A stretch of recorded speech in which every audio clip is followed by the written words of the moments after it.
ஒரு தகப்பன் தன் பிள்ளைகள் வருத்தமா இருக்கும்போது கேட்குறான், என்ன ஏன் அல்ற, எதுக்கு, ஏன் அப்படி கேட்டு அதை என்ன பண்றான், செய்யறான். ஒரு நல்ல கணவர் தன் மனைவி துக்கமா இருக்கும் பொழுதும் ஏன் இப்படி இருக்கிறீங்கன்னு கேட்டு ஒருத்தர் என்ன பண்றாங்க, ஆறுதல் படுத்துறாங்க, சந்தோஷப்படுத்துறாங்க. அப்போ இந்த முழு பைபிள்ல நம்ம கவனிச்சுட்டே வந்தோம்னா, படிச்சுட்டே வந்தோம்னா, மக்கள் எந்தெந்த விஷயங்கள்லாம் துன்பப்பட்டிருக்கிறாங்களோ அதில் நடுவிலே தேவன் ஒரு சமாதானத்தை, ஒரு சந்தோஷத்தை அவர் பிறப்பிக்கிறார். தனிமையில எங்கேயோ ஏதோ ஒரு விஷயங்கள், ஏதோ ஒரு துயரங்கள் நம்ம வாழ்க்கையில ஒரு ஓரமா ஒட்டிட்டு இருந்தா கூட கர்த்தர் அதை டீல் பண்ண விரும்புகிறார்.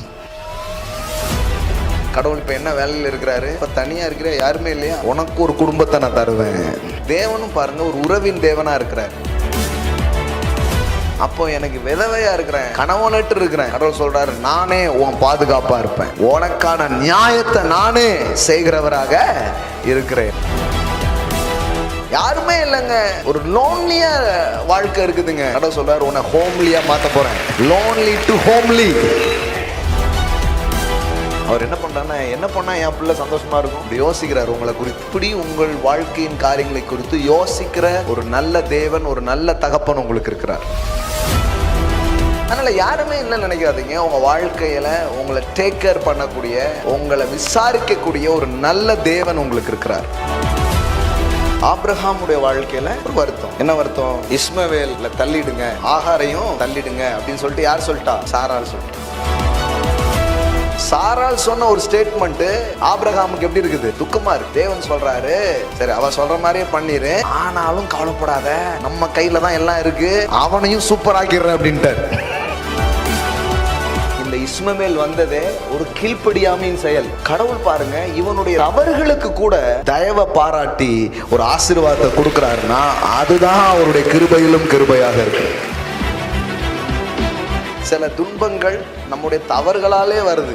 நம்ம மிஸ்டேக்கா முடிவு பண்றோம், மிஸ்டேக்கா சில பிளான் பண்ணிடுறோம், மிஸ்டேக்கா ஏதாவது செஞ்சிடறோம்.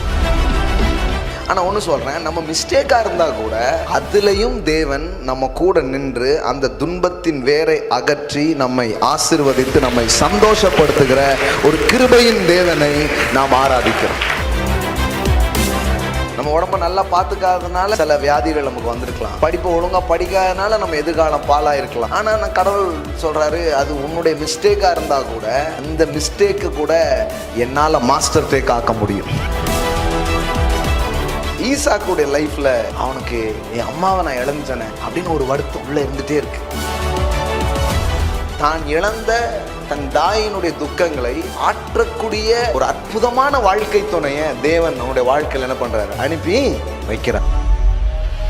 இன்னும் சொல்ல போனா அவன் அம்மா இடத்துல என்ன கிடைச்சிச்சோ அதை கிடைக்கும்படி ஒரு மதர்ஹுட் ஃபீலிங்ஸ் யார்கிட்ட கிடைக்குது, ரெபேக்காள் மூலமாக ஈசாக்கு கிடைக்கிறது. உங்க வாழ்க்கையில வந்த துக்கத்தை மட்டும் அவர் சரிப்படுத்துறவர் இல்ல, உங்க பிள்ளைங்க வாழ்க்கையில வர்ற துன்பங்களுக்கும் அவரிடத்துல பதில்கள் இருக்கிறது. அவர் தலைமுறைகளின் தேவனாக இருக்கிறார். நான் சொல்றேன், ஒரு உறவை இழந்து நீங்க துன்பத்தில் இருப்பீங்கன்னா அந்த உறவை நாள் வந்த துன்பத்தை சரி கட்டுகிற அளவிற்கு, அதை ஈடுகட்டுகிற அளவுக்கு இன்னொரு நல்ல உறவை தேவன் உங்க வாழ்க்கைக்குள்ள அனுப்புவார். உங்கள் துக்கம் நீங்கி நீங்கள் ஆறுதல் அடைவீர்கள். யோபு சொல்லுகிறார், அவர் என்னுடைய நாவை நகைப்பினால் நிரப்பு. உங்களை சிரிக்க வைக்கிற ஒரு ஆண்டவர், சும்மா இல்லை பாருங்க, போலியா அல்ல, நிஜமா உங்களை சிரிக்க வைக்கிறது. உலகத்துல சரி 4 பேர் தெரியணுங்கிறதுக்காக வெளியில சிரிச்சிட்டு இருப்போம், நம்ம துக்கங்களை வேதனைகளை காட்ட மாட்டோம். ஏன்னா அது அது ஒருவேளை யாருக்கா தெரிய வரும்னா இன்னும் ஏதாவது கொண்டு வருவாங்க, எதுக்கு வம்பு அப்படின்னு அப்படியே காட்டிகிட்டே போயிடும். தேவன் மட்டும்தான் நம்முடைய இருதயங்களை அவர் அறிந்திருக்கிறார். தனிமையில எங்கேயோ ஏதோ ஒரு விஷயங்கள், ஏதோ ஒரு துயரங்கள் நம்ம வாழ்க்கையில ஒரு ஓரமா ஒட்டிட்டு இருந்தா கூட கர்த்தர் அதை டீல் பண்ண விரும்புகிறார். ஆமென். ஆண்டவருடைய செயல் எப்படின்னா, இயேசுவின் பிரசனம் ஒரு இடத்துல வரும்போது என்ன நடக்கும்னா, சாவு வீட்டில் கூட சந்தோஷத்தை கொண்டு வருவார். சாவு வீடுனா எப்படி இருக்கும் பாருங்க, சோகமா நல்லா ஒரு சிரிச்சிட்டு இருக்கிற ஆள் கூட அங்கே போனால் என்ன ஆகிடுவாங்க, சோகமே வராட்டினாலும் சோகமாக இருக்கிற மாதிரியாவது மூஞ்ச வைக்கணும், இல்லைன்னா டேய் தால் போனதில் உனக்கு என்ன இவ்வளோ பெரிய சந்தோஷமா அப்படின்றாங்க. அதுக்காவது மூஞ்ச கொஞ்சம் மாற்றிட்டாவது என்ன பண்ணணும், உட்காரணும். ஆனால் பாருங்கள், இயேசு சூப்பர்மா அந்த வசனம் யோபுல போட்டிருக்காங்க, இது அப்படியே நோட் பண்ணி வச்சுக்கோங்க. இனி அவர் உம்முடைய வாயை நகைப்பினாலும் உம்முடைய உதடுகளை கம்பீரத்தாலும் நிரப்புவார். எல்லாம் சொல்லுங்க, இனி அவர் என் வாயை. உங்க வாய் இருக்கா? அதான் எவ்வளோ பெருசா இருக்கு. இனி அவர் என்னுடைய வாயை நகைப்பினாலும் என்னுடைய உதடுகளை கம்பீரத்தாலும் நிரப்புவார். ஆமென். ஹல்லேலூயா.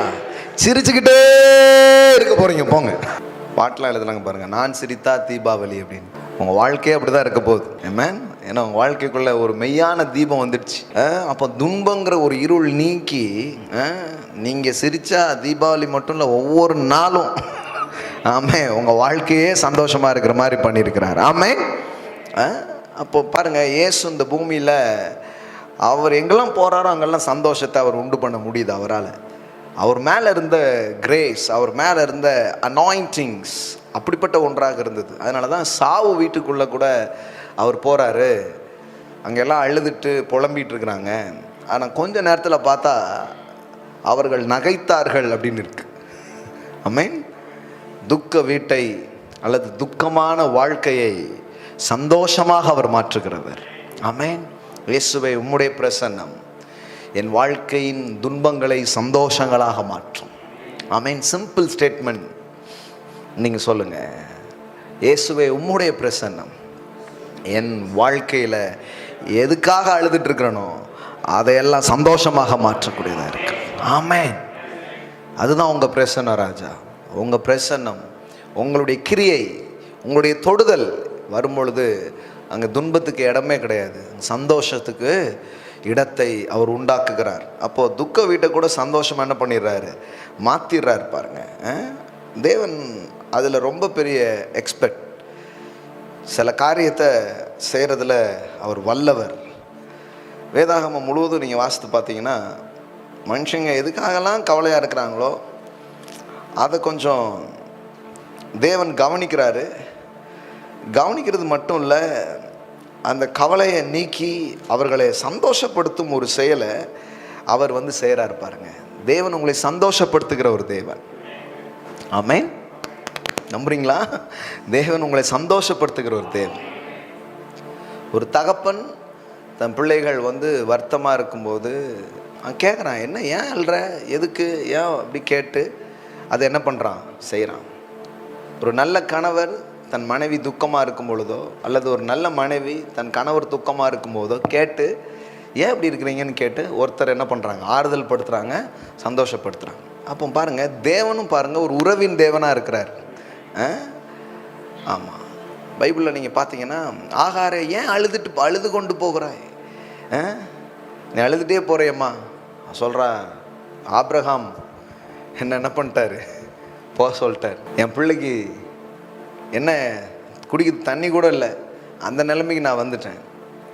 இன்னைக்கு கூட நிறைய பேர் சொல்கிறாங்க, I'm single mom, single mother அப்படி சொல்கிறாங்க. பாருங்கள், இன்னைக்கு காலையில் கூட யாருக்கும் சொன்னேன் நான், ஆகார் கூட ஒரு சிங்கிள் மதர் தான். ஆனால் ஒருத்தர் அவர் வாழ்க்கையில் வந்த பிறகு அவள் வாழ்க்கை சாதாரணமாக இல்லை. அந்த வனாந்தரத்தில் கூட அவளுக்கு நீரூற்றுகளை தேவன் கட்டளையிட்டார். ஆமென். வேதவசனம் சொல்லுகிறது, அவர் தனிமையானவர்களுக்கு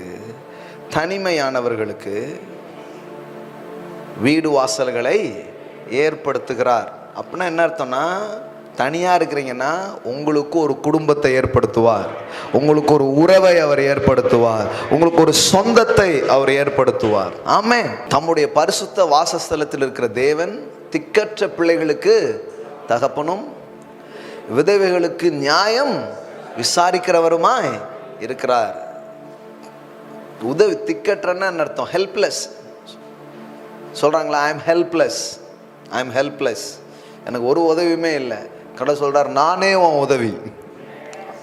இது வேற யாருக்கும் பொருந்தாது. யாருக்கு பொருந்தும்னா, உதவியே இல்லைங்கன்னா கடவுள் சொல்கிறாரு, நான் தான் உன்னுடைய தேவன். திக்கற்ற பிள்ளைகளுக்கு தகப்பனும் அவர் தேவன் தான். ஆனால் திக்கற்ற பிள்ளைகளுக்கு அவர் யார் ஆகிறாராம், ஐ ஆம் யுவர் ஃபாதர். ஆமென். நான் தான் சொல்லியிருக்கிறேன், நான் இவ்வளோ தூரம் என் வாழ்க்கையில் நான் வந்திருக்கிறேன்னா, எங்கள் அப்பா எங்கே போனார், என்ன செஞ்சிட்ருக்காரு, அவர் எப்படி இருப்பார் எனக்கு தெரியவே தெரியாது. ஏன்னா நான் சின்ன வயசில் இருக்கும்போதே அவர் போயிட்டார், நான் அவரை பார்த்ததே கிடையாது. ஆனால் ஒரு அப்பா இன்னைக்கு வரைக்கும் என் கூட இருந்து என் வாழ்க்கையை ஆசீர்வதித்து என்னை அவர் உயர்த்தி கொண்டே இருக்கிறார். அதுக்கு நான் இந்த வசனத்துக்கு நான் ஒரு சாட்சிங்க. ஒருவேளை ஃபாதருங்கிற ஒரு கேரக்டர் ரொம்ப முக்கியம் வாழ்க்கையில். அவர் இல்லைன்னா ரொம்ப கஷ்டம். தேவனுக்கு அது தெரியுது பாருங்க. அதனால தான் சொல்கிறாரு, கவலைப்படாத, நான் உன் வாழ்க்கையில் உன் பிள்ளைகளுக்கு தகப்பனாக இருந்து நான் செய்ய வேண்டியதெல்லாம் செய்வேன். ஆமென். நான் பண்ணுவேங்கிறார். திக்கற்ற பிள்ளைகளுக்கு தகப்பனும் எல்லாம் சொல்லுங்க, திக்கற்ற பிள்ளைகளுக்கு தகப்பனும். ஆமென். விதவைகளுக்கு நியாயம் விசாரிக்கிறவருமாய் இருக்கிறார். ஒரு விடோஸ்னா கணவன் இல்லைன்னா ரொம்ப கஷ்டம். என்ன பண்ணுறது, எந்தெந்த காரியங்களுக்கும் செய்கிறதுங்கிறது அவ்வளோ ஈஸி கிடையாது. ஆனால் கடவுள் சொல்கிறாரு, அப்படிப்பட்டவர்களுக்கு நான் ஒரு ஜட்ஜி மாதிரி. ஆமென். எப்படி சொல்கிறாரு பாருங்க, a father of the fatherless and a judge and protector of the widows. நியாயம் விசாரிக்கிறவர்னா எப்படி வருது பாருங்க, and a judge and protector. நான் உங்களை ப்ரொடெக்ட் பண்ணக்கூடிய ஒரு தேவனாக இருக்கிறேன். அப்போ எனக்கு விதவையா இருக்கிறேன், கணவனற்று இருக்கிறேன், கடவுள் சொல்றாரு, நானே உன் பாதுகாப்பா இருப்பேன், உனக்கான நியாயத்தை நானே செய்கிறவராக இருக்கிறேன். ஆமென். பாருங்க, இதுதான் தேவன். பாருங்க, தேவனை இப்படி பாருங்களேன். தேவனை இப்படி பார்க்கவே இல்லை. அதனால தான் வாழ்க்கை பூரா அப்படி உட்காந்துட்டே இருக்கிறேன். இப்படி உட்காராதீங்க. இந்த தேவன் எப்படிப்பட்டவர்னு பாருங்க. ஏன்னா வாழ்க்கை நமக்கு எல்லாத்தையும் தர்றதில்லை, ஆனால் தேவன் எல்லாத்தையும் தர்றவராக இருக்கிறார். வாழ்க்கை எல்லாத்தையும் நமக்கு தரல. வாழ்க்கை நிறைய தான் நம்மகிட்ட இருந்து திருடி இருக்குது. ஆனால் தேவன் சொல்கிறாரு, வாழ்க்கை உனக்கு எல்லாம் தராததாக இருக்கலாம், ஆனால் நான் உனக்கு எல்லாத்தையும் தருவேன். ஆமென். ஒருவேளை நீ தகப்பன்னுட்டு இருந்தேன்னா நான் உனக்கு தகப்பனாக இருப்பேன். ஒருவேளை உன் வாழ்க்கையில் கணவனுட்டு நீ இருப்பேன்னா நான் உன்னுடைய நியாயாதிபதியாகவும் நான் உன்னை பாதுகாக்கிறவராகவும் இருக்கிறேன். ஆமென். Judge and protector of the widows. என்ன மாதிரி ஒரு தேவன் பாருங்க. அடுத்த வசனம் போடுங்க. தேவன் தனிமையானவர்களுக்கு வீடு வாசல் ஏற்படுத்தி. அவர் என்ன வேலை, என்ன அவருடைய ப்ராஜெக்ட் என்ன? கடவுள் இப்போ என்ன வேலையில் இருக்கிறாரு? இப்போ தனியாக இருக்கிற, யாருமே இல்லையா, உனக்கு ஒரு குடும்பத்தை நான் தருவேன். வீடு வாசல்னா வெறும் மெட்டீரியலான ஹவுஸ் மட்டும் இல்லை, ஒரு ஒரு ஒரு ஜன்னல் கதவு வச்ச வீடு மட்டும் நினைக்காதீங்க. இல்லை, அதெல்லாம் சாதாரணங்க. என்றைக்குமே நீங்கள் இந்த மெட்டீரியலுக்காக போராடாதீங்க. அது ரொம்ப சாதாரணம். அப்படி யோசித்துடுங்க, அதெல்லாம் வந்துடும். ப்ராஸ்பரிட்டிக்கு நிறைய காரியம் நான் சொல்லி கொடுக்குறேன். அதில் ஒன்று சொல்கிறேன், அது ஒன்றுமே இல்லைன்னு நினைங்க, அது உங்ககிட்ட வந்துடும். ஓ அப்படின்னீங்கன்னா அது பெருசாகிடும். அதெல்லாம் ஒன்றுமே கிடையாது, எனக்காக இருக்குது, அதெல்லாம் வரும். ஏமே எல்லாம் சொல்லுங்கள், வரும். நீ நினைக்கிறீங்க அது ரொம்ப ஹையஸ்ட் நினைக்கிற, ரொம்ப ஹையஸ்டே கிடையாது, சாதாரணம். எது ஹையஸ்ட்னா வீடு வாங்குறது இல்லை, அந்த வீட்டுக்குள் உறவுகள் உண்டாகிறது தான் ரொம்ப பெருசு. கடவுள் என்ன சொல்றாரு பாருங்க, God makes a home for the lonely,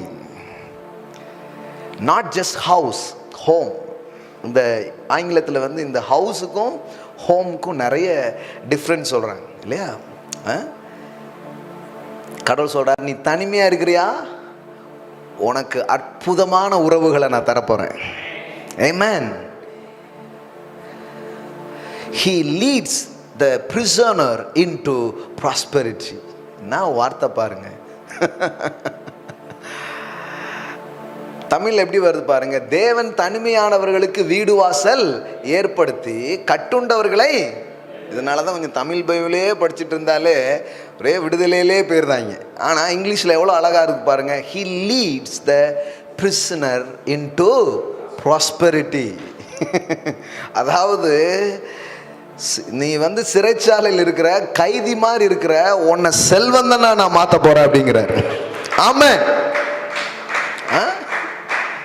என்ன வார்த்தை பாருங்க, கட்டுண்டவர்களை விடுதலை ஆக்குகிறார். ஆம்பிளிஃபைல் எப்படி இருக்குது, he leads us prisoner into prosperity. அப்படின்னா என்ன, ஒரு வளமையான வாழ்க்கைக்குள்ள தனிமையான வாழ்வை வளமையான வாழ்வாக மாற்றுகிறார். ஆமென். யாருமே இல்லைங்க. ஒரு லோன்லியா வாழ்க்கை இருக்குதுங்க. கடவுள் சொல்றாரு, உன்னை ஹோம்லியா மாத்த போறேன். Lonely to homely. ஆமென். லோன்லியா இருக்கிறேன் நான். கடவுள் சொல்றாரு, கவலைப்படாத, உனக்குன்னு சொந்தங்களை, பந்தங்களை, உறவுகளை நான் கொண்டு வந்து இணைச்சு, ஆமென், உன்னை ஒரு வீட்டில் கொண்டு நான் அழகா வாழ வைப்பேன். ஆமென். God makes a home for the lonely. தனிமையானவங்களுக்கு வீடு கட்டி கொடுக்குறாரு அப்படிங்கிறது மட்டும் இல்லை. ஏன்னா அவனுக்கு வந்து வெறும் ஏன்னா வீட்டு கட்டினாலும் தனியாக தான் உட்காந்துருப்பான். புரியுதுங்களா உங்களுக்கு? ஏன்னா நிறைய பேர்ட்ட வீடு இருக்கு, ஆனால் தனியாக தான் உட்காந்துருக்காங்க. ஆனால் அப்போ தேவன் என்ன சொல்கிறார் உங்களுக்கு புரியுதுங்களா? Not just home. அது ஹோம்னு நம்ம சொல்லும்போது வெறும் வந்து ஒரு செங்கலால் கட்டப்பட்ட வீடு மட்டும் இல்லை. கடவுள் சொல்கிறார், உனக்காக சில சொந்தங்களை, பந்தங்களை, உறவுகளை நான் தரப்போகிறேன். ஆமென். நீ தனிமையாக இருக்கிற, நீ தனிமையாக இருக்க மாட்டேன். தனிமையிலே இனிமை காண முடியுமா? கடவுள் தெரியுது பாருங்க. அவர் சொல்கிறாரு, இல்லை முடியாது. அதனால் நான் உனக்கு உன் தனிமையை போக்கி, உன்னுடைய யாருமே இல்லைங்கிற அந்த நிலையை போக்கி உனக்கு ஏற்ற உறவுகளை நான் உங்களுக்கு தருவேன். ஆமென். ஏற்ற சொந்தங்களை நான் தருவேன். ஏற்ற ஆட்களை, நபர்களை, வாழ்க்கை துணையை அவர் கொண்டு வருவார் உங்கள் வாழ்க்கையில். ஆமென். நீங்கள் வந்து லோன்லிங்களாங்க, உங்களை ஹோம்லியாக மாற்றுவார் சீக்கிரமா. ஆமென். And he leads the prisoner into prosperity. ஒரு கைதியை விடுதலையாக்கினாலே போதும், ஐயா விடுதலைன்னு சந்தோஷமாக போயிடுவான். ஆனால் வேதவசனம் எப்படி சொல்லுது? prisoner into prosperity. அதாவது ஒரு கைதியாக இருக்கிறவனை, ஒன்றுமே இல்லைன்னு வாழ்க்கை இருக்கிறவனை விடுவிக்கிறது மட்டும் இல்லை. ஏன்னா அதுதான் சொல்லுது, யோசேப்பு விடுதலை ஆனான் அப்படின்னாலே சூப்பர் மெசேஜ், சூப்பர் தான், பரவாயில்லப்பா, கர்த்தர் ஒரு விடுதலையை கொடுத்தார் அப்படின்னு சொல்லலாம். ஆனால் கர்த்தர் பண்ண விடுதலை அப்படி இல்லையே. கர்த்தர் எப்படி பண்ணாரு? சிறையில் இருந்த அவனை சிங்காசனம் கொண்டு சென்றார். ஆமென். prison to palace. எல்லாம் சொல்லுங்க, prison to palace. ஆமென். சிறையில் இருந்து விடுதலை அல்ல, சிறையில் இருந்து சிங்காசனம். ஆமென். அதுதான் அவருக்கு மகிமை பாருங்களேன். அப்புறம் அவர் வந்ததுக்கு என்ன அர்த்தம்? ஜெயிலிருந்து விடுதலை ஜாமீன் எடுத்தாலே வந்துடும் இல்லையா? நல்ல வக்கீலை பிடிச்சாலே வெளியில் வந்துடலாம். ஆனால் ஆமாம், கடவுளுக்கு இப்போ கடவுள் செஞ்சாருன்னு ஏதாவது தெரிய வேண்டாமா? சும்மா ஒரு விடுதலையா? அதனால தான் நான் சொல்கிறேன், வாழ்க்கை நீங்கள் நினைக்கிற மாதிரி கிடையாது. சும்மா ஏதோ பாவம் மன்னிக்கப்பட்டது, ஏதோ ரட்சிக்கப்பட்டிருக்காங்க, அப்படி கிடையாது. கடவுள் சொல்கிறாரு, சிறையான இருக்கிற வாழ்க்கையை செழுமையாக நான் மாற்றாமல் விடமாட்டேன். prisoner into prosperity. ஆமென். வேதவசனம் எப்படி சொல்லுது பாருங்க, தீயையும் தண்ணீரையும் கடந்து வந்தோம், மனிதர்கள் எங்கள் தலையின் மேல் ஏறி போக பண்ணினீர், ஆனால் இப்பொழுது எங்களை செழிப்பான இடத்தில் கொண்டு வந்து விட்டீர் அப்படிங்கிறார். அப்போ கடவுள் பாருங்க, வாழ்க்கை வந்து இப்படி தான் அவர் நடத்த விரும்புகிறார். Place of abundance, the place of prosperity. ஒரு பரிபூரணத்தின் இடத்துல, செழிப்பான இடத்துல உங்கள் வாழ்க்கையை கொண்டு போய் சேர்க்கணுங்கிறது தான் அவருடைய விருப்பமாக இருக்கிறது. ஆமென். ஸோ தேவன் இன்னைக்கு மாலையில் உங்களுக்கு ஒரு வார்த்தை உங்களுக்கு அனுப்புகிறார் என்றால், உங்கள் வாழ்க்கையின் துயரங்களுக்கும், உங்கள் வாழ்க்கையின் கவலைகளுக்கும், உங்கள் வாழ்க்கையில் சந்தோஷம் இல்லாமல் இருக்கிறதுக்கும் ஏதாவது ஒரு தேவை இருக்குது, ஒரு காரணம் இருக்குன்னா அந்த தேவையை சந்தித்து அந்த காரணங்களை நீக்கி போட அவர் விரும்புகிறார். ஆமென். உங்களை சந்தோஷமாக்க அவர் விரும்புகிறார். ஆமென். வேதவசனம் சொல்லுது, மலடியை அவர் என்ன பண்ணுறாராம்? பிள்ளை அப்படியா இருக்கு பைபிளில், எடுங்க பார்க்கலாம். அதான் முழுசாக படி. பிள்ளைத்தாச்சி ஆக்குவார்னா இருக்கு. எப்போவுமே பிரசங்கத்தை கவனிச்சிட்டிங்கன்னா அதை சேர்த்தே சொல்லிடலாம், கரெக்டாக வந்துடும். 113:9 பாருங்க. மலடியை சந்தோஷமான, வெறும் பிள்ளைத்தாச்சி ஆக்கல. ஏன்னா சிலர் பிள்ளையை பற்றிட்டு வருத்தப்பட்டு இருக்காங்க. இதை எப்படி தான் வளர்க்க போகிறனோ, இதை எப்படி கரை சேர்க்க போகிறனோ, ரெண்டும் பொண்ணு பிள்ளையா இருக்கு அப்படின்னு இருக்காங்க. முதல்ல பிள்ளை இல்லைன்னு வருத்தத்தில் இருப்பாங்க, அப்புறம் பிள்ளை வந்த பிறகு அந்த பிள்ளை என்ன பண்ணுறதுன்னு வருத்தத்தில் இருப்பாங்க பாருங்க. அதனால தான் வேதவசனம் சொல்லுது, மலடியை சந்தோஷமான பிள்ளைத்தாட்சி ஆக்கி வீட்டிலே குடியிருக்க பண்ணுகிறார். அல்லேலூயா. Joyful mother. என்ன வார்த்தை பாருங்க, ஜாய்ஃபுல் மதர். எல்லாம் சொல்லுங்க, not just mother, joyful mother.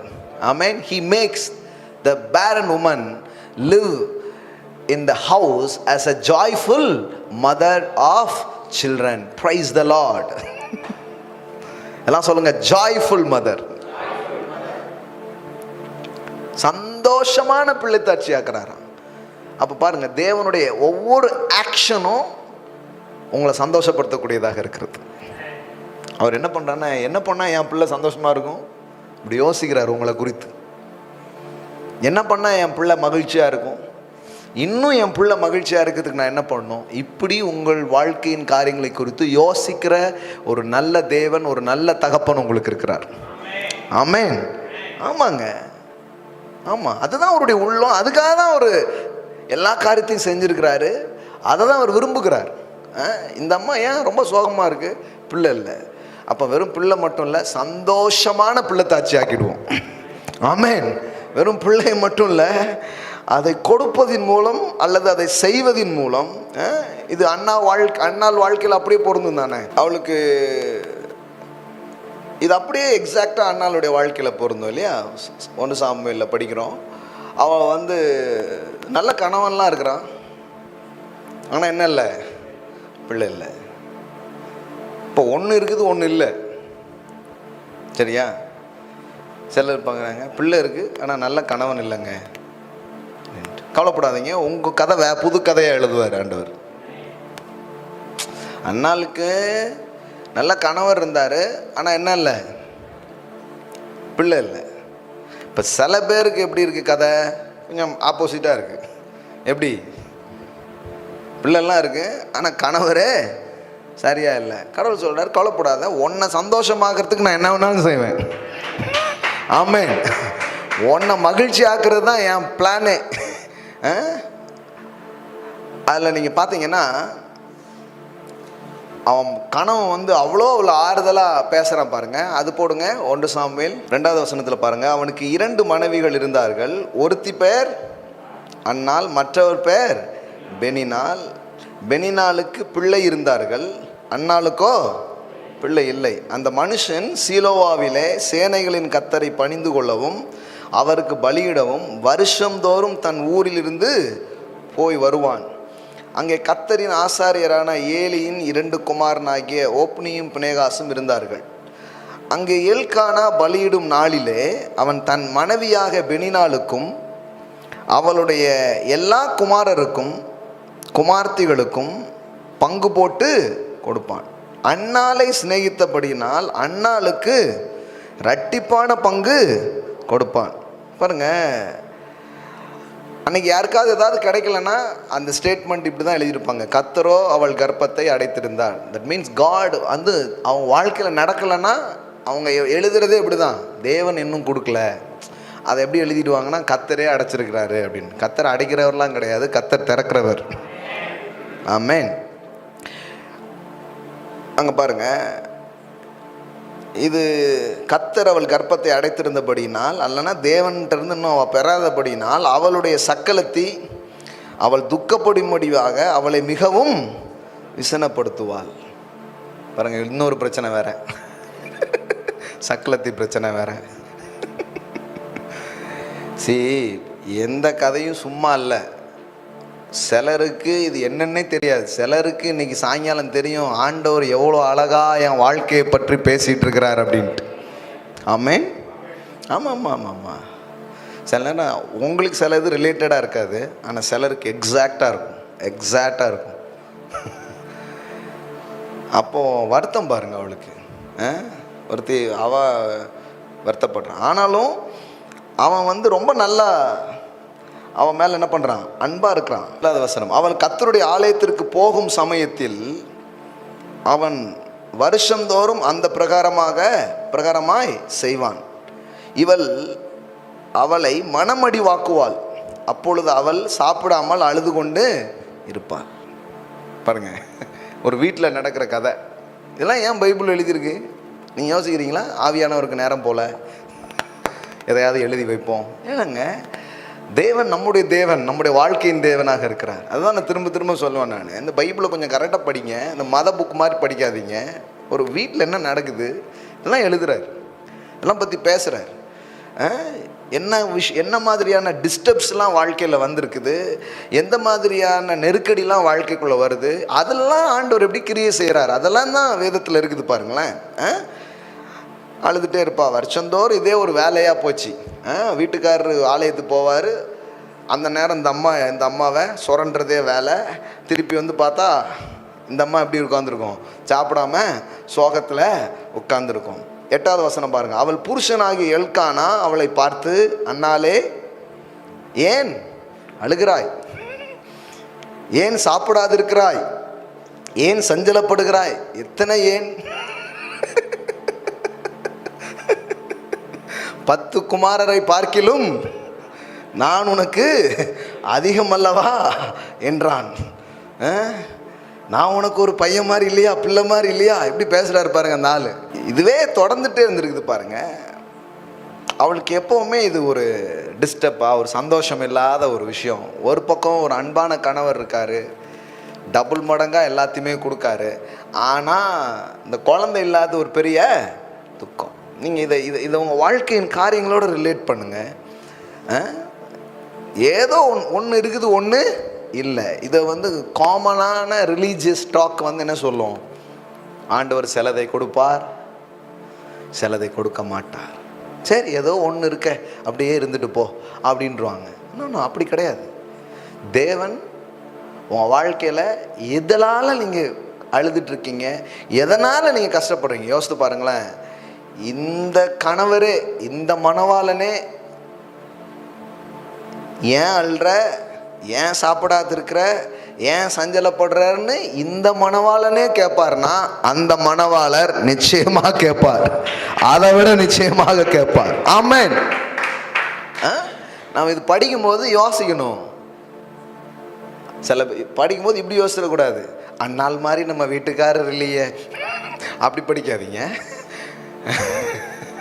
படிக்கும்போது இருந்தால் சந்தோஷம், இல்லைன்னா எப்படி யோசித்துறீங்கன்னா, எனக்கு ஒரு மணவாளன் இருக்கிறார், ஏம்மா துக்கமாக இருக்க, ஏம்மா அழுத, ஏன் நீ சாப்பிடாத இருக்குன்னு என்ன கேட்கறதுக்கு ஒரு மணவாளன் எனக்கு இருக்கிறார். ஆமென். சிருஷ்டிகரே, நாயகர். ஏசாயா 54 அப்படி தானே வாசிக்கிறோம். ஐசாயா 54 பாருங்க. தேவன் வந்து அப்படி இருக்கிறாராம். 4 இருந்து படிக்கிறேன். ஏசாயா 54:4. பயப்படாதே, நீ வெட்கப்படுவதில்லை, நானாதே நீ லட்சிய அடைவதில்லை. உன் வாலிபத்தின் வெட்கத்தை நீ மறந்து உன் விதவை இருப்பின் நிந்தையை நீ நினையாதிருப்பாய். உன் சிருஷ்டிகரே, உன் நாயகர். ஆமென். அப்படின்னா என்னன்னா, ஒரு கணவன் உன்னை எவ்வளோ கரிசனையாக கேட்டு உன்னை விசாரித்து இவ்வளோ பண்ணுவானோ, உண்மையாக அன்பு செய்கிற ஒரு கணவன் அப்படி பண்ண முடியும். அவர் சொல்கிறாரு, அப்படின்னா நான் உனக்கு எவ்வளோ பண்ணுவேன். இந்த உலகத்தில் இருக்கிற எல்லா உறவுகளும் அவருடைய அன்பை ஏதோ ஒரு விதத்தில் ரெப்ரசன்ட் பண்ணுற உறவுகளாக தான் வச்சுருக்கிறார். நண்பன், அம்மா, அப்பா, கணவன், எல்லா உறவுகளும் இல்லையா? அப்போ சொல்கிறாரு, சிருஷ்டிகரே உன் நாயகர், சேனைகளின் கர்த்தர் என்பது அவருடைய நாமம். இஸ்ரவேலின் பரிசுத்தர் உன் மீட்பர், சர்வ பூமிக்கு தேவன் எனப்படுவார். கைவிடப்பட்டு மனம் நொந்தவளான ஸ்திரீயை போலவும் இளம் பிராயத்தில் விவாகம் செய்து தள்ளப்பட்ட மனைவியை போலவும் இருக்கிற உன்னை கர்த்தர் அழைத்தார் என்று உன் தேவன் சொல்லுகிறார். பாருங்க, ஆண்டவர் பாருங்க, ஏம்மா உனக்கு டிவோர்ஸா? இளம் பிராயத்தில் விவாகம் செய்து ஒரு வாழ்க்கையை வாழாமலே நீ இருக்கிறியா? தேவன் சொல்றாரு, நான் உன்னை அழைக்கிறேன், உன்னை நான் அழைக்கிறேன் அப்படின்னு சொல்லிட்டு தான் பேசுகிறாரு பாருங்க. இதில் 54 பூரம் பார்த்தீங்கன்னா ஒரு பெண்ணிடம் பேசுவது போலவே இருக்கு. சம் வேதாகம வல்லுநர்கள் இந்த 54 வந்து சாராளுக்காக சொல்லப்பட்டது அப்படின்னு என்ன பண்ணுறாங்க, சொல்கிறாங்க. யாருக்காக சொல்லப்பட்டிருந்தாலும் அது நமக்காக சொல்லப்பட்டிருக்கு. நமக்கு அந்த வெளிச்சம்தான் தெரியும் எப்போவுமே. அப்போ பாருங்க, 10வது வசனம். மலைகள் விலகினாலும் பர்வதங்கள் நிலை பெயர்ந்தாலும் என் கிருபை உன்னை விட்டு விலகாமலும் என் சமாதானத்தின் உடன்படிக்கை நிலை பெயராமலும் இருக்கும் என்று உண்மையில் மனதுருகுகிற கர்த்தர் சொல்றாரு. சிறுமைப்பட்டவளே, நான் தான் ஆண்டவரே, நான் தான் ஆண்டவரே, நான் தான் ஆண்டவரே. பெருங்காற்றில் அடிப்பட்டவளே, தேற்றரவற்றவளே, இதோ நான் உன் கல்லுகளை பிரகாசிக்கும்படி வைத்து நீல ரத்தனங்களை உன் அஸ்திபாரமாக்கி உன் பலகணிகளை பளிங்கும் உன் வாசல்களை மாணிக்க கற்களும் உன் மதில்களை எல்லாம் உச்சிதமான கற்களும் ஆக்குவேன். உன் பிள்ளைகள் எல்லாரும் கர்த்தரால் போதிக்கப்பட்டிருப்பார்கள். உன் பிள்ளைகளுடைய சமாதானம் பெரிதாயிருக்கும். ஆமென். ஹல்லேலூயா. என்ன மாதிரி வார்த்தை பாருங்க. இதுதான் அந்த மணவாளனுடைய டாக். இப்போ எல்லாரும் என்ன வாசித்தேன் நான், அவர் நம்மள்கிட்ட எப்படி பேசுவார், இப்படி தான் பேசுவார். கவலைப்படாத, ஏன் துக்கமாக இருக்க, ஏன் சாப்பிடாம இருக்க, ஏன் வருத்தமாக இருக்க, கவலைப்படாத, அப்படி தான் பேசுகிறார். அப்போ உலகத்தில் இருக்கிற அன்பே இப்படி விசாரிக்கும் என்றால், இப்படி கவனிக்கும்னா, தேவாதி தேவன் நம்மளை ஒரு மணவாளனாய், நம்மை ஒரு மணவாற்றியாய், அதனால தான் சபையை அந்த மணவாளன் ஆகிய கிறிஸ்து எப்படி போஷிக்கிறாரோ அப்படின்னு நம்ம எபேசியரில் படிக்கிறோம். அதனால் யாருமே இல்லை நினைக்காதீங்க. உங்கள் வாழ்க்கையில் உங்களை டேக் கேர் பண்ணக்கூடிய, உங்களை விசாரிக்கக்கூடிய ஒரு நல்ல தேவன் உங்களுக்கு இருக்கிறார். ஆமென். இதை நம்புங்க, இதில் நிரம்புங்க. இதில் நிரம்புனாலே கவலை, துன்பம், பயம் இதுலேருந்து தான் வெளியே வந்துடுவீங்க. ஆமாம், அதில் நம்ம கவலை, பயம், துன்பத்தில் இருக்கிறதே இந்த நினைவுகள் இல்லாதனால தான். தாவீது மன்னன் சொல்லுகிறான், என் ஆத்துமா தொய்ந்து போகும்போது நான் உம்மை நினைக்கிறேன். ஆமென். என் ஆத்துமா தொய்ந்து போகும்போது, ஸோ நான் ஒரு டிப்ரெஷன்ஸில், ஒரு அழுத்தத்தில், சோர்வில் நான் போகும்போதெல்லாம் உங்களை நான் நினைக்கிறேன் ஆண்டவரேங்க. அப்படி நினச்ச உடனே என்ன ஆகுது, திருப்பி அப்படியே எனர்ஜி, திருப்பி அப்படியே லைஃப், திருப்பி அப்படியே ஒரு பலன் என்ன பண்ண ஆரம்பிக்குது, உண்டாக ஆரம்பிக்குது பாருங்க. ஸோ ரொம்ப முக்கியம். என் ஆத்துமா தொய்ந்து போகையில் உம்மை நினைக்கிறேன், உம்மை நினைக்கிறேன். அப்போ இந்த முழு பைபிளில் நம்ம கவனிச்சுட்டே வந்தோம்னா, படிச்சுட்டே வந்தோம்னா, மக்கள் எந்தெந்த விஷயங்கள்லாம் துன்பப்பட்டிருக்கிறாங்களோ அதில் நடுவிலே தேவன் ஒரு சமாதானத்தை, ஒரு சந்தோஷத்தை அவர் பிறப்பிக்கிறார். ஆமென். இந்த மாலையில் அதை நீங்கள் நம்புங்க. அது எதுவாக வேணாலும் இருக்கலாம், ஒவ்வொருத்தருக்கும் அது வேறு வேறு மாதிரி இருக்குது. ஆனாலும் தேவன் அதன் நடுவிலே உங்களுக்கு சந்தோஷத்தை கொடுக்கிறவராய் இருக்கிறார், சமாதானத்தை கொடுக்கிறவராய் அவர் இருக்கிறார். ஏதோ ஒரு காரணங்களால் ஒரு வருத்தம், ஒரு துயரம். நீங்கள் பாருங்கள், அன்னைக்கு கூட பைபிள் ஸ்டடியில் சொல்லிகிட்டு இருந்தேன், ஆபிரகாமுடைய வாழ்க்கையில் ஒரு வருத்தம். என்ன வருத்தம்? இஸ்மவேல்ல தள்ளிடுங்க, ஆகாரையும் தள்ளிடுங்க அப்படின்னு சொல்லிட்டு யார் சொல்லிட்டா? சாராள் சொல்லிட்டா. முதல்ல சாராள் என்ன சொன்னா? என் அடிமை பெண்ணோடு சேரும் அப்படின்னா. இப்போ என்ன சொல்றா? அடிமை பெண்ணை புறம்பே தள்ளும் அப்படிங்கிறார். இவன் ஆண்டவர்கிட்ட போய் கேட்கான், ஆண்டவரே என்ன பண்ணணுன்ட்டு. ஆண்டவர் மாதிரி நக்கல் பிடிச்ச ஆள் வேற யாருமே கிடையாது. நிறைய பேர் தெரியாது பாருங்க, ஆண்டவருக்கு இதெல்லாம் இருக்குதுன்னு தெரியவே தெரியாது. ஆமாம், கடவுளின் நக்கல் மன்னனில் ஒரு நக்கல் மன்னன் பாருங்க. அவன் ஆண்டவர்கிட்ட கேட்குறான். ஆண்டவர் சொல்கிறாரு, சாரால் சொல்கிற மாதிரியே செய் அப்படின்ட்டு. ஏன்னா இதுக்கு முன்னாடி என்ன பண்ண? சாரால் சொன்னதானே செஞ்ச. இப்பவும் என்ன பண்ணு? ஆதலால் சாரால் உனக்கு சொல்வதெல்லாவற்றையும் என்னமோ என்கிட்ட கேட்டு செஞ்ச மாதிரி பண்ற. இதுக்கு முன்னாடி என்கிட்ட தான் கேட்ட, சாராள்கிட்ட கேட்ட, சாரால் சொன்னதானே பண்ண. இப்போ மட்டும் என்கிட்ட கேட்க, இப்பவும் சாரால் பண்ற மாதிரியே சார்வால் பண்ணுங்க. சார்வால் என்ன பண்ணணும்னா சாரால் சொல்கிற மாதிரியே பண்ணுங்கோ அப்படின்ட்டார். ஆக்சுவலி அவர் அந்த மாதிரி தான். ஆனாலும் பாருங்க, அந்த இது போடுங்கப்பா. தன் மகனை குறித்து சொல்லப்பட்ட இந்த காரியம் ஆபிரகாமுக்கு எப்படி இருந்துச்சு? துக்கமாக இருந்தது. அவனுக்கு ஒரு துக்கம் பாருங்களேன். சரி, இப்போ கவனிங்க. ஃபேமிலியில் ஒரு ப்ராப்ளம்.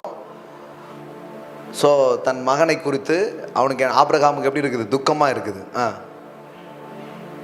அப்பொழுது தேவன் பாருங்களேன், ஆபிரகாம் துக்கமாக இருக்கிறான், ஆனால் ஆண்டவர் பேசுகிறாரு. அப்பொழுது தேவன் ஆபிரகாமை நோக்கி, அந்த பிள்ளையையும் உன் அடிமை பெண்ணையும் குறித்து சொல்லப்பட்டது உனக்கு துக்கமாக இருக்க வேண்டாம். உன் பிள்ளைய பற்றியோ உன் வாழ்க்கையின் எதே குறித்தோ ஒரு ஸ்டேட்மெண்ட் சொல்லப்பட்டிருக்கு. இப்படி சொல்லிட்டாங்களே என் பிள்ளைய, இப்படி சொல்லிட்டாங்களே இந்த என் வாழ்க்கையின் காரியங்களை குறித்து அப்படின்னு ஏதோ ஒரு ஸ்டேட்மெண்ட். அதாவது சாராள் சொன்ன ஒரு ஸ்டேட்மெண்ட்டு ஆபிரகாமுக்கு எப்படி இருக்குது? துக்கமாக இருக்கு. தேவன் சொல்கிறாரு, குறித்து சொல்லப்பட்டது உன் பிள்ளைய பற்றியும் அந்த பெண்ணை குறித்தும் சொல்லப்பட்டது உனக்கு துக்கமாக இருக்க வேண்டாம். ஈசாக்கினிடத்தில் உன் சந்ததி விளங்கும், ஆதலால் சாராள் உனக்கு சொல்வதையெல்லாம் கேள். அடிமை பெண்ணின் மகனும் உன் வித்தா இருக்கிறபடினால் அவனையும் ஒரு ஜாதியாக்குவேன் என்றார். பாருங்க, கடவுள் பாருங்க. சரி, சாராள் பேச்சையும் கேட்கணும், அதே நேரத்தில் நீ கவலைப்படாத. பாருங்க, உங்களுக்கு புரியுதுங்களா? உங்களுக்கு இந்த தராசில் ரெண்டு பக்கமும் கரெக்டாக வைக்கணும்.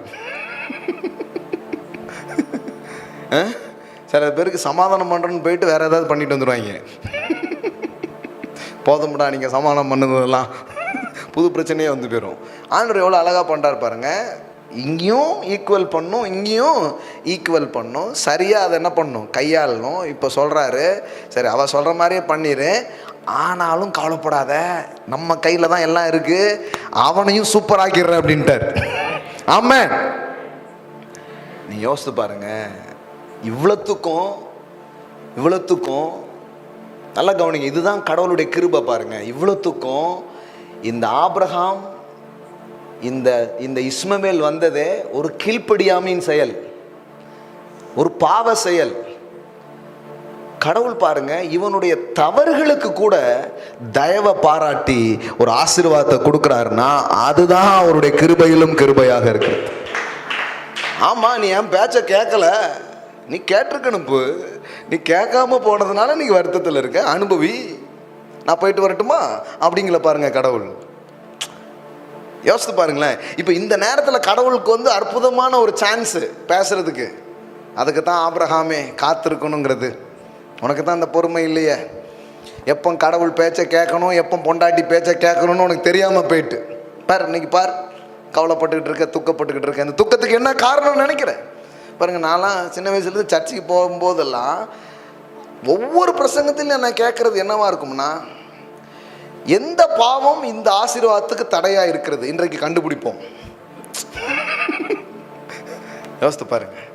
ஞாயிற்றுக்கிழமை தோறும் எந்த ஆராய்ச்சியில் நாங்கள் எல்லாரும் சேர்ந்து இறங்குவோம்னா, இப்பொழுது நம்மிடத்தில் என்ன பாவம் இருக்கிறது, எந்த பாவம் இந்த ஆசீர்வாதத்துக்கு தடையா இருக்கிறது, சீட்டில் பிரிண்ட் பண்ணியே கொடுப்பாங்க. இந்த பாவமா, இச்சையா, மொச்சையா அப்படின்ட்டு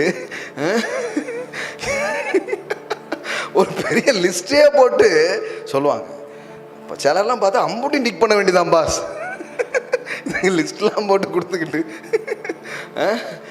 எதுன்னு கண்டுபிடிங்க அப்படிம்பாங்க.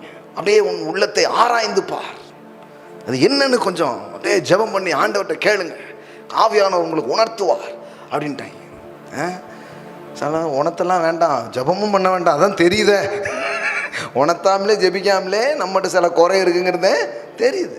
இது எவ்வளோ அற்புதமான ஒரு வாய்ப்பு பாருங்களேன், ஆபிரகாம் மண்டையில் கொட்டுறதுக்கு கடவுளுக்கு. இதுக்கு தான்ப்பா அந்த மீறுதல், சாபம், பாபம் அப்படின்னு ஆண்டவர் அவனை எச்சரிக்க நச்சரிக்க, இது அற்புதமான வாய்ப்பு பாருங்க. ஆனால் அப்படி இல்லை பாருங்க. எல்லாம் சொல்லுங்க, தேவன் அப்படி இல்லை. That's not our God. நீங்கள் துக்கப்படும் போது, நீங்கள் துயரப்படும் போது உங்களை குத்துற ஒரு ஆண்டவர் கிடையாது, உங்களை குணமாக்குகிறவர். ஆமென். மிஸ்டேக் தான் ஆபிரகாம் பண்ண, மிஸ்டேக் தான் இஸ்மவேல். ஆனாலும் அவனுக்கு என்ன, அவன் உன் வித்தா இருக்கிறபடியால். ஆமென். அவன் உன் வித்தா இருக்கிறபடினால் இந்த சாராளமா திடீர்னு வேணுங்கு, திடீர்னு வேண்டாங்கு, இதை புரிஞ்சிக்கவே முடியல ஆண்டவரே. அதை கவலைப்படாத, அது அப்படித்தான். நம்ம இன்னொரு ஏற்பாடு பண்ணிக்கலாம். என்ன ஏற்பாடு? கவலைப்படாத, புதிய ஏற்பாடு. பழைய ஏற்பாடை மாற்ற முடியாது, அதனால புதிய ஏற்பாடு ஒன்று கொண்டு வந்துடுவோம். என்ன ஏற்பாடுனா, அவன் உன் வித்தா இருக்கிறபடினால் அவனையும் ஒரு ஜாதியாக்குவேன். ஆமென்.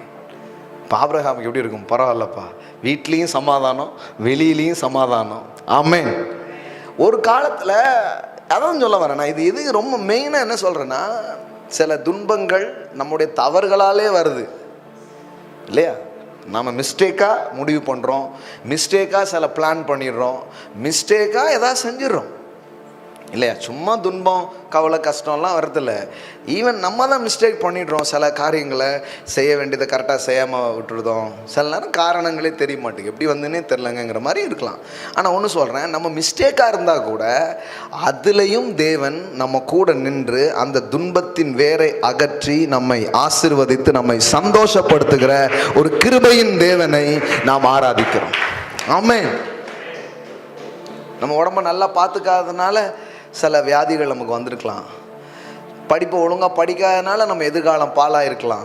சில நல்ல டிசிஷன் எடுக்காதனால சில உறவுகளில் சில பிரச்சனைகள் நம்ம பார்த்துருக்கலாம். வாட் எவர் பி சொல்கிறாங்க இல்லையா, 3 மேன் மெஷின் மெத்தட்.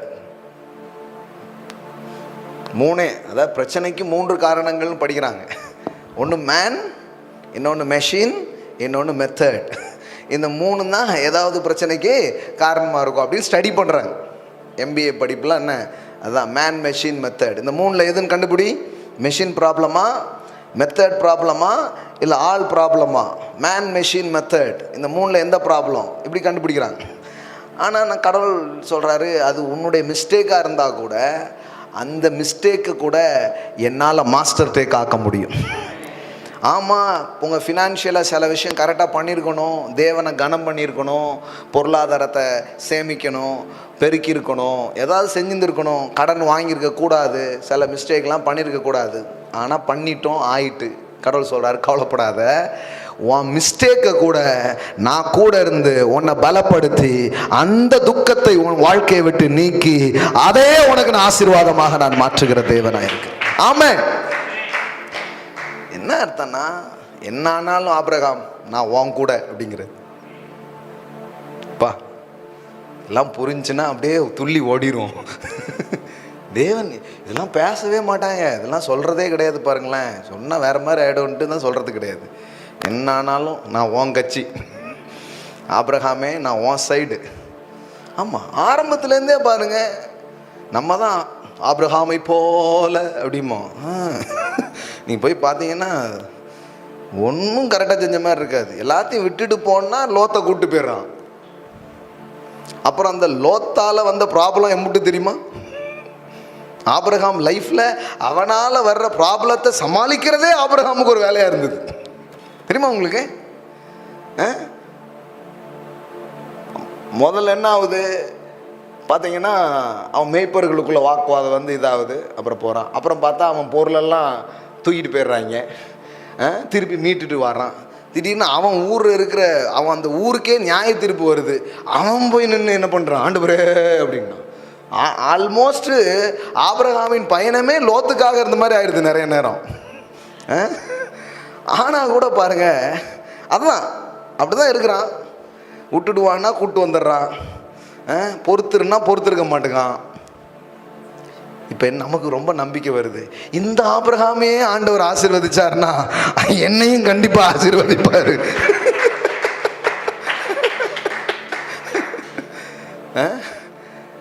எப்படி ஆபிரகாம் நல்லா இருந்தான்? கடவுள் அவனை சிநேகித்தார், கடவுள் அவனை தெரிந்து கொண்டார், கடவுள் அவன் மேலே பிரியமாக வைத்திருந்தார். அதனால தான் அவன் வாழ்க்கை நல்லா இருந்துச்சு. அவனுடைய எல்லா தவறுகளுக்கு நடுவில், அவனுடைய எல்லா மிஸ்டேக்கு நடுவில் இவர் கூட போய் அதை நிரப்பி திடீர்னு பார்த்தா மகாபிரபுவா சீமானா மாறிட்டார் ஆபிரகாம். இப்போ வேதவசனம் நமக்கு என்ன சொல்ல தெரியுமா? ஆபிரகாமை பாருப்பா, சாரால பாரு. எந்த சாராலு?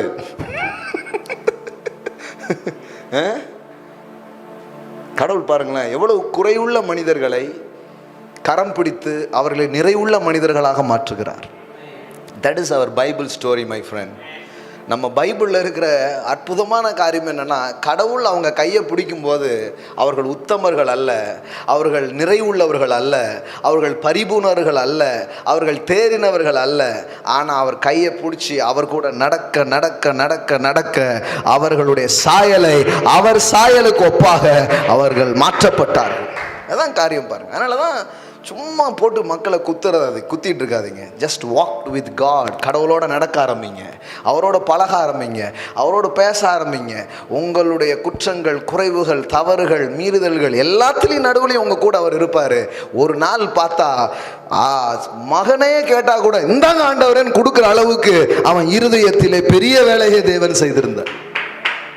இவ்வளோ சாதாரணமான விஷயமா அது? கடவுள் பலியிடணும்னா ரெடி அப்படிங்கிற அளவுக்கு ஆயிட்டான் அவனுக்கு. அப்போ எந்த மாதிரி ஒரு புரிதல் போயிட்டு பாருங்க. ஆண்டவர் என்ன மாதிரி ஆண்டவர் தெரியுமா?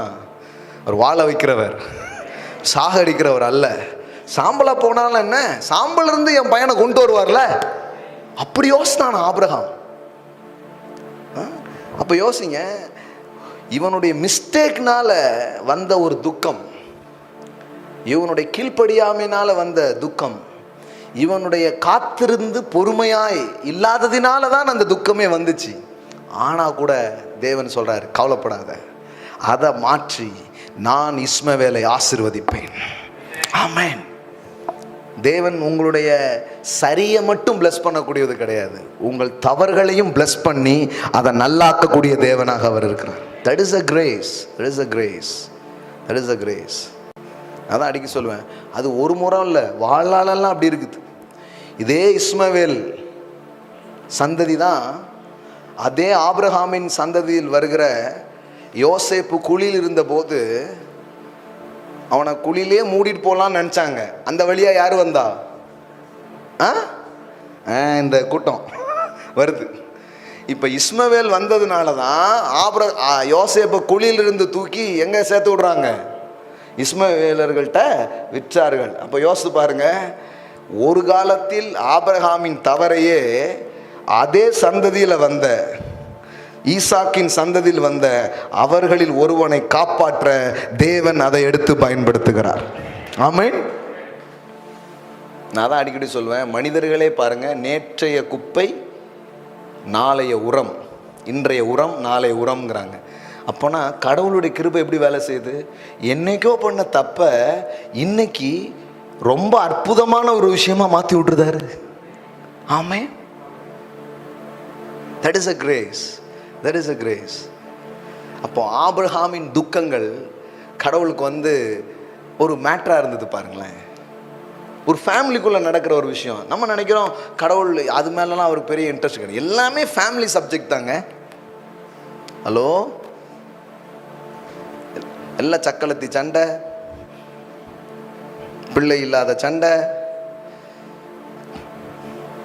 மனைவி பேச்சை கேட்டு பண்ணதுனால வந்த பிரச்சனை, எல்லாத்துக்கும் கடவுள் சால்வ். கடவுள் மட்டும் இல்லைன்னா அவ்வளோதாங்க.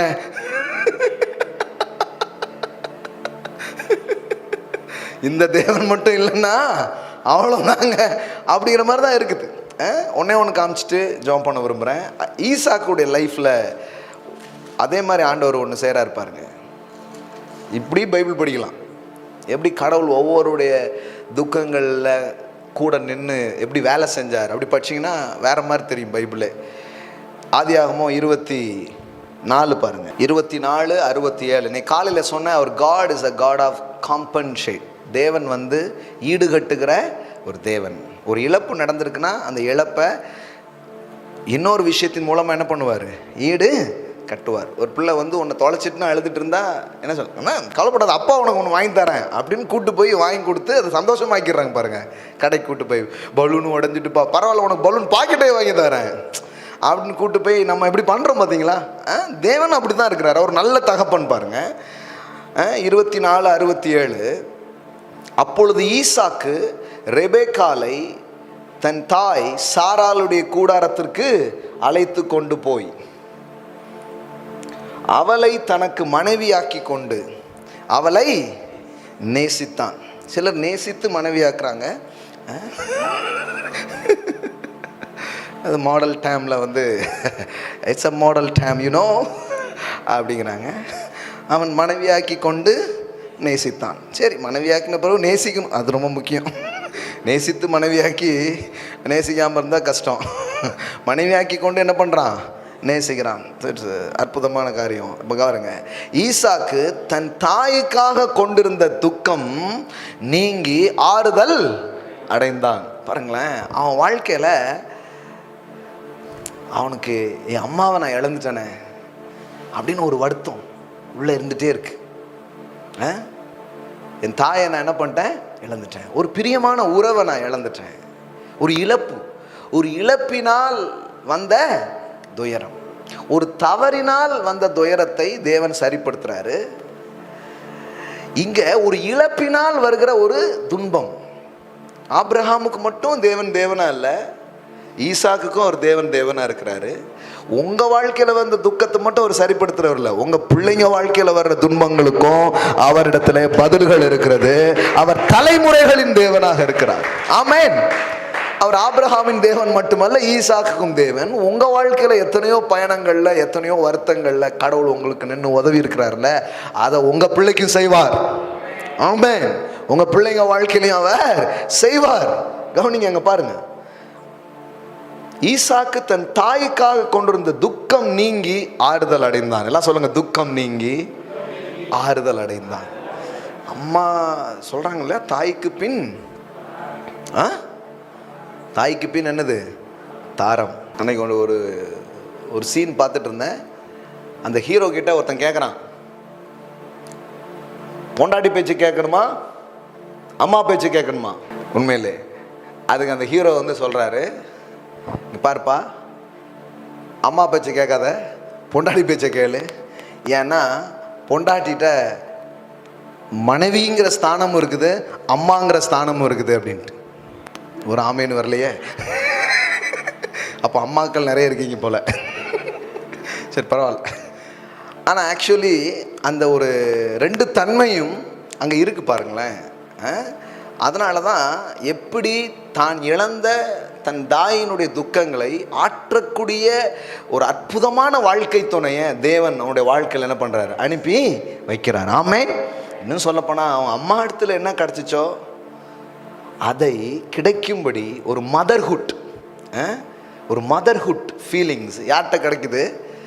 ரெபேக்கால் மூலமாக ஈசாக்கு கிடைக்கிறது. ஆமென்.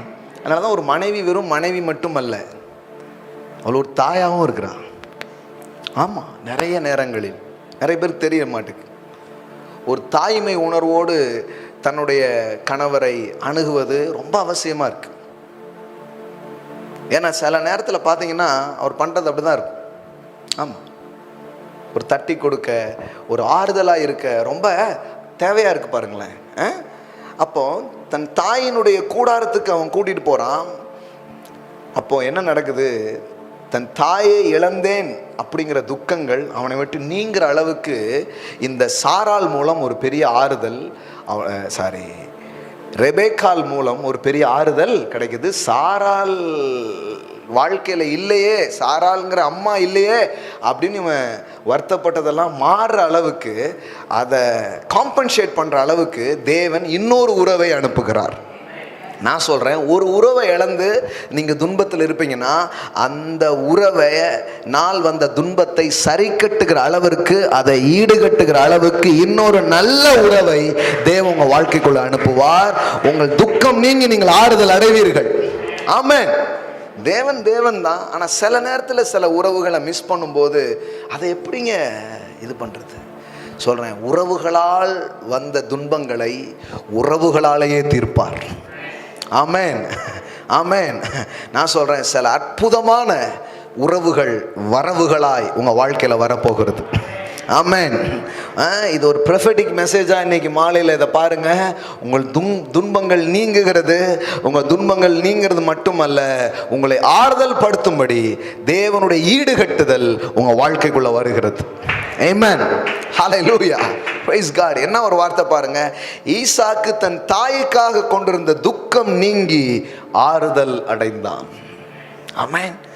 அப்போ கர்த்தருக்கு தெரியுங்க, அவங்கள குத்திக்கிட்டே இருக்கிற, உங்களை வருத்திக்கிட்டே இருக்கிற அந்த முள்ளை, அந்த துயரத்தை எப்படி பிடுங்கிறது, எப்படி அதில் மருந்து போடுறதுன்னு அவர் அறிந்திருக்கிறார். ஒவ்வொரு மனுஷனுடைய வாழ்க்கையில் கடவுள் இப்படி கிரியை செய்கிறாருங்க. நேற்றும் இன்றும் என்று மாறாத தேவன். உங்கள் துன்பத்துக்கு காரணம் எதுவாக வேணாலும் இருக்கலாம். whatever be. அது எதுவாக வேணாலும் இருக்கலாம். இன்னைக்கு மாலையில் ஒரே வார்த்தை தான், உங்கள் துக்கம் சந்தோஷமாய் மாறும். ஆமென். இந்த உலகம் சொல்றாரு, அது இப்ப சிரிச்சுக்கிட்டு இருக்கு, நீ அழுதுட்டு இருக்க, ஆனா சீக்கிரமாய் நீ சிரிப்பாய். ஆமென். நீங்கள் சிரிப்பீர்கள். ஆமென். உங்கள் மகிழ்ச்சி நித்திய மகிழ்ச்சிகளாக மாறும். ஆமென். உங்க துயரத்துக்கு எந்த காரணமா இருந்தாலும் நான் சொல்றேன், தேவன் அந்த காரணங்களை மாற்றி போடுவார். தேவன் அந்த காரணங்களை உங்க வாழ்க்கையை விட்டு நீக்கி போடுவார். ஸோ இன்னைக்கு நம்புங்க, தேவனை நம்புங்க. என்னை சந்தோஷப்படுத்துகிற ஒரு தேவன். இயேசு சொன்னார், என் பிதா எப்படிப்பட்டவர் தெரியுமா?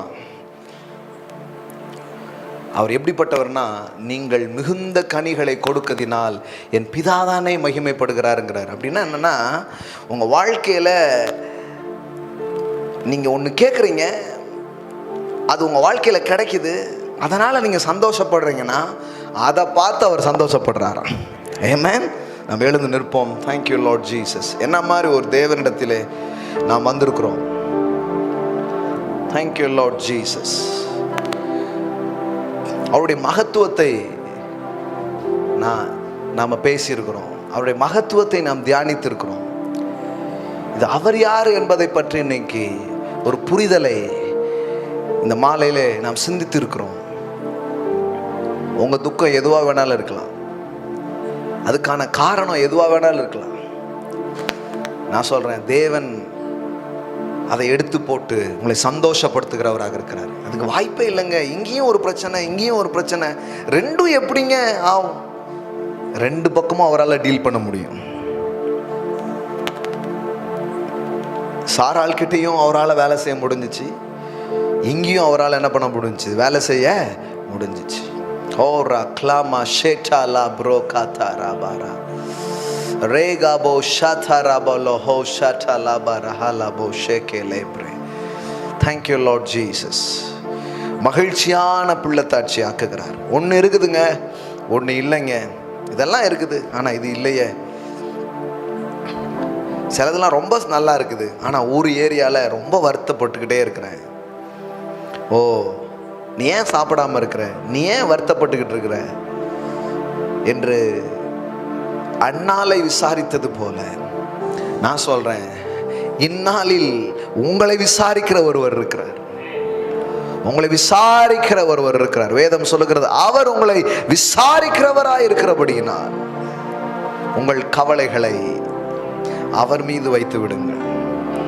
இன்னைக்கு சொல்லுங்க, நீர் என்னை விசாரிக்கிற ஒரு தேவன். எஸ் எஸ், உங்ககிட்ட என் கவலையெல்லாம் நான் வைக்கிறேன்ப்பா, என் பாரத்தெல்லாம் உங்ககிட்ட நான் வச்சிடுறேன். நான் என்னெல்லாமோ முயற்சி பண்ணால் கூட சில மாற்றங்கள் அப்படியே ஒன்றுமே நடந்த மாதிரி தெரில. ஆனால் நீர் கிரியை செய்ய வல்லவர், நீர் ஈடுகட்ட வல்லவர், நீர் இரண்டு பக்கங்களிலும் கிரியை செய்ய வல்லவர். ஓ தேங்க்யூ லார்ட் ஜீசஸ். நீர் சமாதான காரணர், நீர் சமாதானத்தை உண்டு பண்ணுகிறவர், இரு திறத்தாரையும் ஒன்றாக்கக்கூடியவர், என் தவறுகளில் கூட எனக்கு தயவுகளை பாராட்டக்கூடியவர். ஒருவேளை நான் சில இதை தேவையில்லாம அறிவீனமா பண்ணதுனால இன்னைக்கு ஒரு துக்கம் என் வாழ்க்கையில வந்திருக்கலாம். நான் சொல்றேன், பிசாசு இதை பயன்படுத்தி உங்களை குற்றப்படுத்துவான். அதனாலதான் தேவன் சொல்றாரு, இல்லப்பா கவலைப்படாத, நான் உன் கூட இருக்கிறேன். நீ பண்ண மிஸ்டேக்கால தான் அது வந்திருக்கலாம், ஆனா கூட நான் உன் கூட நின்று உன்னை தூக்கி உன்னை விடுவித்து உன்னை கனப்படுத்தாம நான் விட மாட்டேன். நீ ஏன் பிள்ளை, நான் உன்னை விட மாட்டேன், உன்னை நான் தூக்குவேன், உன்னை நான் விடுவிப்பேன். ஆமென் ஆமென் ஆமென் ஆமென். சிறைப்பட்டவர்களை அவர் விடுவிக்கிறது மட்டும் இல்லை, ஓ பிரிசனரா இருக்கிறவங்களை, ஓ பிரிசனர் இன்டு ப்ராஸ்பெரிட்டி, ஓ சிறையா இருக்கிறவர்களை, கைதியா இருக்கிறவர்களை செழிக்க செய்கிற ஒரு தேவனாய் அவர் இருக்கிறார். தனிமையான உங்களுக்கு, ஓ லோன்லியான உங்களுக்கு, உங்களை ஹோம்லியா மாத்துகிறவராக அவர் இருக்கிறார். ஓ ஷேகேனா மந்தரா பலாரா. ஓ உம்முடைய அதிசயங்களுக்காக நன்றி அப்பா, உம்முடைய அற்புதங்களுக்காக நன்றி அப்பா, உம்முடைய கிரியைகளுக்காக நன்றி அப்பா. மாலை வேளையில உம்முடைய கரத்தின் கிரியையினால் உம்முடைய ஜனங்கள் மகிழ்ச்சி ஆவார்களாக, உம்முடைய செயல்களை அவர்கள் பார்ப்பார்களாக.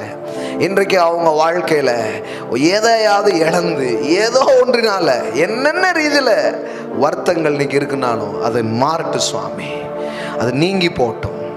அதுக்கான சந்தோஷங்களை உங்க வாழ்க்கையில நீர் உண்டு பண்ணுகிற ஒரு தேவன் சுவாமி. பின்பு அவள் துக்கமுகமா இருக்கவில்லை, பின்பு ஆபிரகாம் துக்கமா இருக்கவில்லை. அவர் ஒன்று பண்ண அப்புறம் நிரந்தர தீர்வாயிடுங்க.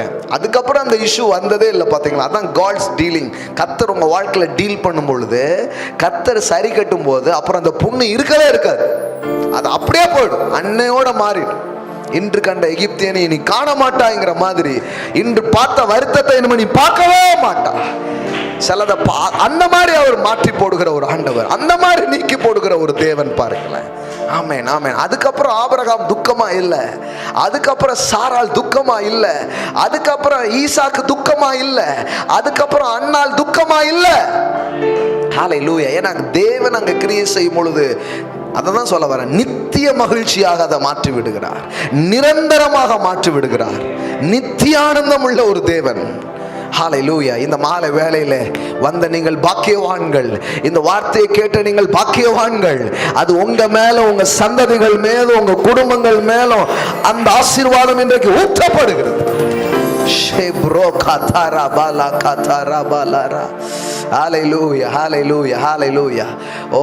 ஒரு புதிய சந்தோஷம், ஒரு புதிய மனமகிழ்ச்சி உங்கள் இருதயங்களையும், உங்கள் சிந்தனைகளையும், உங்கள் வாழ்வையும் அது நிரப்புகிறது. தேங்க்யூ அப்பா, தேங்க்யூ அப்பா. நீங்க கிரியை செய்கிறதற்காக நன்றி. சந்தோஷமான பிள்ளைத்தாட்சி ஆக்குகிறதற்காக நன்றி. நிரந்தர சந்தோஷங்களை கட்டளையிடுகிறதற்காக நன்றி. பேரானந்தத்தை கொடுப்பதற்காக நன்றி. ஒரு பிரச்சனையை நிரந்தரமா நீங்க முடிக்கிறதற்காக நன்றி. அது திரும்ப வராத அளவிற்கு முற்றுப்புள்ளியை வைப்பதற்காக ஸ்தோத்திரம். Thank you Lord Jesus. ஒரு மேலான கிருபைகளை இந்த மாலையில் எங்களை கட்டளையிடுகிறதற்காக நன்றி. இயேசுவின் நாமத்தினால் பிதாவே. ஆமென், ஆமென், ஆமென். ஹல்லேலூயா. ஆமென். Glory to God. Glory to God. Amen. ஹல்லேலூயா. கர்த்தருக்கென்று நாம் கொடுக்க இருக்கிறோம். சந்தோஷத்தில் கொடுக்கலாம் இன்னைக்கு சாயங்காலம். ஆமென். Thank you Lord Jesus. கண்ணீரோடு விதைக்கிறவன் எல்லாம் கிடையாது. நான் விதைக்கிற போதே சந்தோஷமாக தான் விதைக்க போகிறேன். செல்வம் நினச்சா விதைக்கும் போதே அழுதுட்டு தான் விதைக்கணுமா போகிறது அப்படின்னு. நமக்கு தெரியும் அறுவடையின் ஆண்டவர் உண்டு. அதனால் நம்ம விதைக்கும் போதும் ஆனந்தத்தோடு விதைக்க போகிறோம், அறுக்கும் போதும் ஆனந்தத்தோடு அறுக்க போகிறோம். ஆமென். ஹல்லேலூயா. பாடல் பாடும் பொழுது நம் கர்த்தருக்கென்று கொடுக்கலாம். ஆன்லைனில் பார்க்குறவங்க ஆன்லைன் மூலமாக நீங்கள் கொடுக்கலாம். இந்த வார்த்தை உங்களை ஆசீர்வதித்திருக்கும் என்றால் மகிழ்ச்சியின் விதைகளை நீங்கள் விதைக்கலாம். ஏன்னா இந்த வார்த்தை இன்னைக்கு நமக்கு கிடைச்சி நாம சந்தோஷமாக இருக்கிறோம். ஆனால் இது எத்தனையோ ஆயிரங்களுக்கு போய் சேரும் பொறுப்புகள் நமக்கு இருக்கிறது. இந்த சுவிசேஷம் பரம்பட்டும், இந்த நற்செய்தி உலகமெல்லாம் போட்டும். ஆமென், ஆமென். அப்படிதான் கொடுக்க போகிறோம். ஆமென். யான் பெற்ற இன்பம் பெருக இவ்வையகம். ஆமென். எஸ், அப்படிதான் பரம்படியாக செய்ய போகிறோம். ஆமென். பாடல் பாடும்போது நாம் கொடுப்போம். ஆமென்.